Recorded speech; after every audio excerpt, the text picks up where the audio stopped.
Well, as states begin to reopen, many Americans are wondering if it's safe to visit a restaurant or should they go to the gym. Well, this highlights the ugly dilemma facing the country. Should we keep the economy closed or open it up and risk that resurgence of COVID-19? So our next guest says that there's actually another option potentially on the table. So for that, I want to bring in Dean Katherine Baicker from University of Chicago Harris School of Public Policy. And Dean Baicker, thanks so much for taking the time this afternoon. You had a very interesting op-ed in the New York Times recently talking about this trade-off facing our country. I guess my first question to you is, what is the best way to approach mitigating the spread while also trying to curb the economic hardship that's being felt across the nation?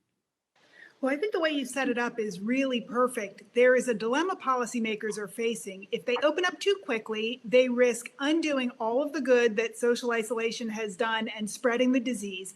But if they don't open up quickly enough, there won't be an economy left once you try to turn the lights back on. What we wanted to do was figure out, are there businesses that could start to open safely and generate a lot of economic gain for very little health risk? So we looked at how much transmission risk there was in different businesses, and we found there was a huge amount of variation. Some places pose much more risk than others, so that gives policymakers the opportunity to start opening businesses that produce the most economic benefit with the least health risk first. Yeah, and Dean Baicker, I wanted to drill down into that because it's interesting just in terms of what you found and how long people spend time in certain stores, because it kind of goes against maybe some of the reopening phases that are being implemented across the country now.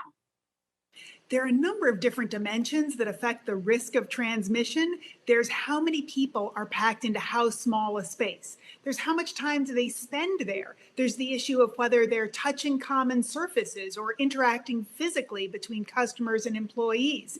And we found that there was a lot of variation between industries, but also a lot of variation within industries. So you might think that a fast food restaurant is going to be really dangerous because so many people come through, but they tend to come through all day and not stay very long. So there isn't a lot of crowding. Whereas something like an ice cream store, people come to a much smaller space in a much more concentrated period of time, maybe on a hot weekend afternoon or right after dinner. So those tend to be much more crowded for the same number of people visiting. You want to take all of that into account about thinking what's riskiest. Well, Dean, how do we take all of that into account? Because when you talk about the tremendous variation that we could even see within the sector, and I think the two restaurants that you used in your op-ed, you were talking about Denny's and the Original Pancake House, and you were saying it's very similar, but when you drill down into it, the virus can be spread in dramatically different ways when you take into account how often customers, or I guess the time that they decide to visit the restaurant. So how do we navigate these types of challenges when we're trying to figure out the best possible policies to put forward? Well, the data that we looked at were before the COVID crisis hit, so we could see patterns of business as usual as a baseline. Of course, over the last couple of months, there's been very little traffic, if any, at most of these venues. So as we start to reopen, people can have in mind looking for crowding, looking for density, looking for cleanliness of surfaces. But businesses also have the opportunity to change the way they do business as usual to the new reality. We're already seeing that with things like curbside pickup or delivery only for restaurants. Some grocery stores are metering people in, so there aren't too many people there at the same time.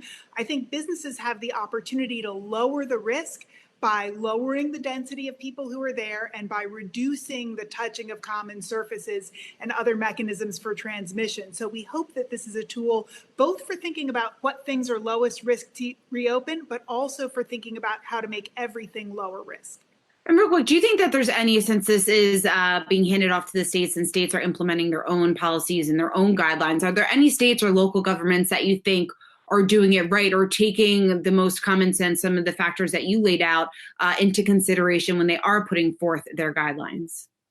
There are lots of city and state government officials who are really interested in getting the data that they need to make these more nuanced decisions, and thinking about phased reopening of businesses, I think, is the right approach. And this data can help policymakers decide which things should be in which phase, thinking about monitoring in real time how much density there is, who's showing up in what venue. You know, one of the other risk factors we hadn't talked about yet is how far people travel to come to a given venue. Right. It may be that grocery stores can be kind of crowded, but everybody's coming from a local area and they would have crossed paths already. Whereas opening a mall, people come from a much farther area and there's greater risk of disease spread. Looking geography by geography makes a lot of sense, engaging both the economic benefit of restarting particular industries, but also the health conditions on the ground. The risks depend on the prevalence of the disease in the area, health system capacity, whether there are ICU beds, personal protective equipment, personnel who can help with health crises. All of those things should factor into local decision making. All right, Dean Katherine Baicker of the University of Chicago Harris School of Public Policy. Thanks so much for taking the time today. Thank you. Hey investors, Zach Guzman here. Are you interested in learning more about the markets and getting the latest financial news? Well, then click right here to subscribe to our Yahoo Finance YouTube channel. Get the latest up-to-the-minute market analysis, big interviews in the world of finance, and information on how to manage your money every day wherever you are.